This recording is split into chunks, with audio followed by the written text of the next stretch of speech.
Thank you, Rosanna. I forgot to introduce myself. I'm Rupa Shah.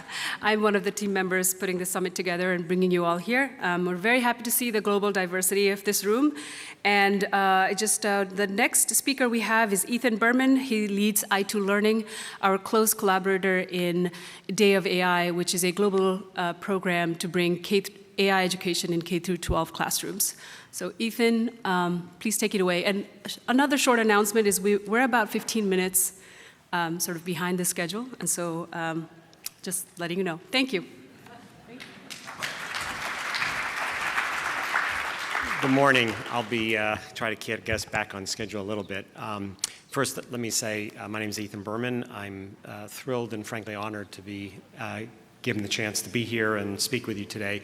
To be honest, I'm not a likely speaker for a MIT AI and Education Summit. I'm not an AI expert, I'm not an educator, I'm not a researcher. I'm actually a playwright, or I should say a failed playwright. But technology, a change in technology changed my life, and I think that's what brings us here. I'm perhaps dating myself, but I used to work on a typewriter. Hands of a number of people here who've ever used a typewriter? Okay, not bad. Hands of people who've never heard of what a typewriter is. Okay, there's a few hands there. So I was writing plays. For those who don't know, I had a book. It was called a dictionary, and when I didn't know how to spell a word, I had to go into it. And it was always one of those frustrating things when someone said, oh, well, just look it up. And, well, if I knew how to spell it, how am I going to look it up if I don't know how to spell it? But that's how it worked. And if you made a mistake while you were typing one of those pages, you actually had to retype the page, which was bad. It was toward the end of the page, or you sort of had whiteout.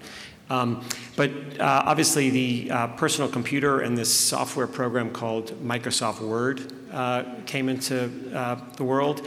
And the next thing I knew, I was working at a bank and eventually started and ran a financial technology company.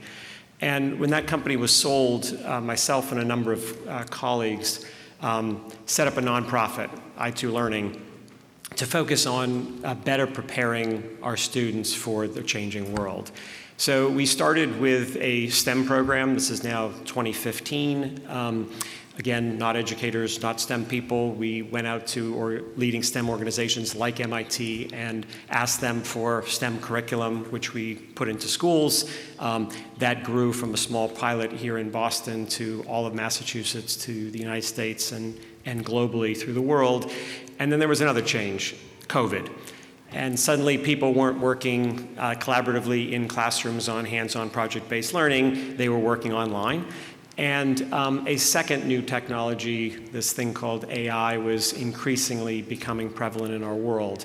So we thought, hey, maybe we should be pivoting toward AI, and who else better to go to was MIT, and said, hey, by any chance, would you be interested in developing some AI curriculum for K-12 students? Well, surprise, surprise, they were well ahead of us and had already developed much of that curriculum, and were putting it into schools themselves. And as an organization that has focused on scaling education programs, partnered with them to scale the AI programs they developed, which started with the Day of AI initiative, which we've heard a little bit about in first year in 2022, where we had 2,000, just over 2,000 educators across the country in our first year. This past year, we've now crossed, as Cynthia mentioned earlier, over 10,000 educators. We believe we've reached over 500,000 students in 130 different countries and in all 50 states here in the US. But this is only the beginning, and at this point, recognize the need for this is only growing. We are continuing to add resources. For those who are not familiar with the Day of AI program, I would strongly encourage you to go to dayofai.org. It starts with some basic hands-on, as you described, typical MIT lessons to engage students in collaborative, creative learning. Around now, I used to say AI literacy, but now Eric is correcting me, AI fluency. And that in addition to that, we have classes and lessons, what is AI, how do machines learn, can machines be creative? That curriculum is continuing to grow as the market changes. We now have what is ChatGPT, AI and human rights. We're planning a course on AI and elections this fall, as well as AI and social media. This past year, we did a series of lessons on AI and climate, and those lessons will continue to grow over time. In addition to that, this only works if we have teachers who can teach these lessons. The lessons are, as mentioned earlier, completely free under Creative Commons. At this point, they've been translated into multiple languages, Spanish, Portuguese, Vietnamese, et cetera, and those will continue. Lessons have been altered for different countries, using more culturally appropriate examples. We run a Day of AI in Australia where they talk about Google's work in AI on the Great Barrier Reef. We have AI in the Philippines, AI in India, and various AI programs in Latin America. So professional development is run in a combination of different ways. We do online training. We do in-person training, and for the self-directed, we have a series of instructional videos that can be run. And that going forward, we expect to sort of continue to grow the Day of AI initiative with an increasing number of partners. We've included a course for early elementary with ISTE, and expect further partners going forward as Day of AI becomes our goal longer term, more of a hub for K-12 education to leverage all the work that's being done at MIT and other places around a number of things. Clearly, AI fluency for students, as that will continue to grow, but increasingly the other adults in the room. Again, Eric mentioned the generative AI for teachers and providing more tools for teachers for them to be better teachers, for them to focus on why they went to the profession in the first place to work with kids, as well as to start developing frameworks for policies for schools.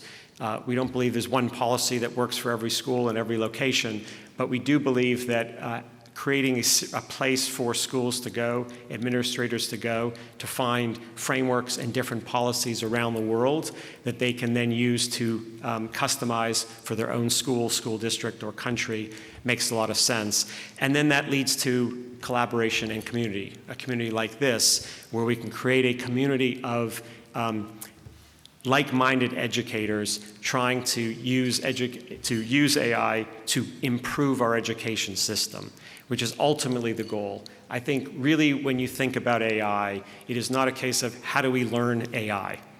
It's how do I use AI? How do I create AI? All the things you've heard already from to improve what I do every day, whether that's as a student, as a teacher, as a parent, as an administrator, et cetera.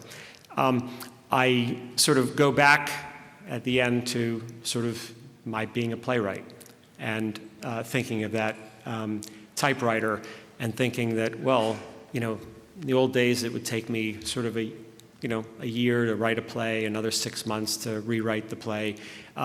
Today, with the right prompts, I can probably write a play in 3 minutes.